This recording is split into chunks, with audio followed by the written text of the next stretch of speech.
লেনদেনে আমরা আজকে হিসাব বিজ্ঞানের সবচেয়ে একটি গুরুত্বপূর্ণ এবং সবচেয়ে একটি সহজ কথা নিয়ে আলোচনা করব, সেটা হচ্ছে লেনদেন। আজকের ভিডিওতে আমি লেনদেন এই অধ্যায়টা এ টু জেড সকল তথ্য তুলে ধরবো আপনাদের মাঝে, এমন ভাবে তুলে ধরবো যাতে আপনার লেনদেনের মূল বেসিক গুলো কি এক ক্লাসে পুরো ক্লিয়ার হয়ে যায়। তো আমি অঙ্কেতে যাওয়ার আগে লেনদেন দ্বিতীয় অধ্যায় থেকে একটু বেসিক নিয়ে আলোচনা করি। প্রথমত আমি আপনাকে একটু জানিয়ে রাখি লেনদেনটা কেন সৃষ্টি হয় বা লেনদেনের জন্মটা কেন হয়। তো দেখেন, আদিকালে প্রত্যেক মানুষ তার জীবনের প্রয়োজন মেটানোর জন্য নিজেদের মধ্যে পণ্য বিনিময় করতো। কি বিনিময়? পণ্য বিনিময়। পণ্য বিনিময়টা আমরা অবশ্যই জানি। তুমি আমাকে চাল দাও, আমি তোমাকে ডাল দিব। আলু দাও, তোমাকে আমি চাল দিব। এরকম এগুলো কি আগে পণ্য বিনিময় করতে হয়, কেমন? আচ্ছা, এরপরে বলতেছে যে ঘটনাগুলো কোনো ব্যক্তি বা প্রতিষ্ঠানের আর্থিক অবস্থার পরিবর্তন করে, কেবল ওই ঘটনাগুলো থেকে লেনদেনের জন্ম হয়। এরপর হচ্ছে লেনদেনের ধারণা, অর্থাৎ লেনদেন কাকে বলে।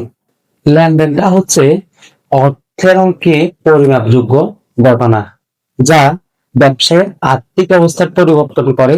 ওই সমস্ত ঘটনাকে লেনদেন বলা হয়। কি বলছে?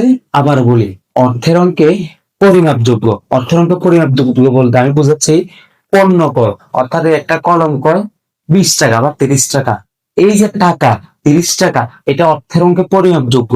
এটা কি অর্থের অঙ্কে পরিমাপযোগ্য?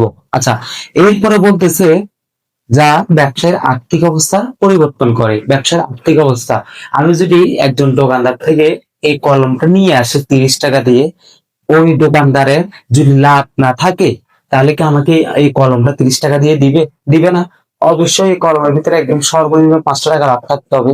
তো এই যে লাভ, লাভ থাকার কারণে ব্যবসায়ের আর্থিক অবস্থা পরিবর্তন করতেছে। মনে করো আমি 10টা কলম নিয়ে আসছি, একটা কলম যদি 5 টাকা করে লাভ হয়, 10টাতে 50 টাকা, তাহলে 50 টাকা দিয়ে আমি পরবর্তী কি আরো নতুন মালামাল ক্রয় করতে পারবো, দোকানে ইনভেস্ট করতে পারবো। তাহলে এটা ব্যবসায়ের আর্থিক অঙ্কে পরিমাপযোগ্য এবং অর্থের অঙ্কে পরিমাপযোগ্য। এই যে 30 টাকা, এটা অর্থের অঙ্কে কি পরিমাপযোগ্য। এরকম ঘটনাকে কি বলে? লেনদেন বলে। যেমন এখানে দেখো একটা উদাহরণ দিয়েছে, উদাহরণস্বরূপ বলা যায় সীমান্ত ট্রেডার্স 5,000 টাকা দিয়ে অফিসের জন্য একটি আলমারি ক্রয়। কত টাকা? 5,000 টাকা। এই যে 5,000 টাকা, এটা অর্থের অঙ্কে পরিমাপযোগ্য। আমি পরিমাপ করতে পারতেছি না, কিরে কত টাকা, টাকাটা আমি পরিমাপ করতে পারতেছি 5,000, তাহলে এটা অর্থের অঙ্কে কি পরিমাপযোগ্য। এবং আবার কি বলছে দেখো, আলমারি ক্রয়, আলমারি ক্রয় ক্রয় করলে ব্যয় হয়। কিসের জন্য আলমারি ক্রয়? অফিসের জন্য। অফিসের জন্য যেহেতু আলমারি ক্রয় করছে, তাহলে আলমারিটা কি আমার জন্য দীর্ঘমেয়াদী সম্পদ। তাহলে আমার একটা পরিশ্রমের সম্পদ বৃদ্ধি পাচ্ছে, তার মানে এটা আমরা আর্থিক অবস্থার পরিবর্তন করতেছে। অর্থাৎ অর্থের অঙ্কে পরিমাপযোগ্য এবং আর্থিক অবস্থা কি পরিবর্তন করতেছে। তার মানে এটা আমরা বুঝতে পারতেছি কি লেনদেন। আচ্ছা, এখানে আরেকটা উদাহরণ দিছে, দেখো দোকান থেকে ফেরার পথে প্রতিষ্ঠানের মালিক দুর্ঘটনায় আহত হন। এটা কি লেনদেন? লেনদেন না। কেন লেনদেন না? প্রতিষ্ঠানের মালিক আহত হন। কয় টাকার আহত? যে প্রতিষ্ঠান মালিক এত টাকা আহত, এরকম কিছু বলা আছে? তার মানে অর্থের অঙ্কে পরিমাপযোগ্য না। আচ্ছা, তার মানে এটা লেনদেন না। আর তোমরা আমাকে প্রশ্ন করতে পারো যে ভাইয়া, আচ্ছা বুঝলাম অর্থের অঙ্কে পরিমাপযোগ্য না, কিন্তু একজন মালিক যে আহত হয়েছে, এটা ব্যবসার আর্থিক অবস্থার পরিবর্তন করছে না। না না না, এটা ব্যবসার আর্থিক অবস্থায় কোনো পরিবর্তন ঘটে নাই। কারণ তোমরা জানো, আমরা সাধারণত যে ব্যবসাগুলো নিয়ে কথা বলি বা যে ব্যবসাগুলো আমাদের বড় ধরনের ইন্ডাস্ট্রি হয়, ওগুলাতে মালিক কিন্তু এক মালিকানা হয় না, এটা দুই মালিক অথবা এর থেকে একাধিক মালিক কি থাকে। তো মনে করো আমরা 5 জন একটা প্রতিষ্ঠানের মালিক। তা আমি যদি একটা প্রতিষ্ঠানের মালিকে আমি মারা যাই, সাপোজ আহত বা মারা গেলাম, তো আমার পরিবর্তে আরো 4 জন আছে। এই 4 জন কি ব্যবসাটাকে নতুন করে বা ব্যবসাটাকে আগের জায়গা থেকে স্টার্ট করবে। যদি প্রয়োজন হয় আর একজন 2 জন মালিক নিবে। তো তার মানে বোঝাচ্ছে মালিক যদি আহত হয় বা মালিক যদি মারাও যায়, তাহলে কি এটা ব্যবসায়ের কোনো প্রভাব ফেলবে না। তার মানে এটা কি না লেনদেন না।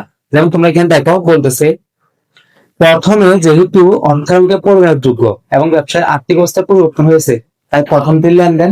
এবং দ্বিতীয়টি যেহেতু আর্থিক অঙ্কের সাথে কোনো কি পরিবর্তন হয় নাই, আমি যেটা বললাম, এবং আহ তাই সেহেতু কি এটা লেনদেনে লিপিবদ্ধ হবে না। আশা করি বুঝতে পারছো।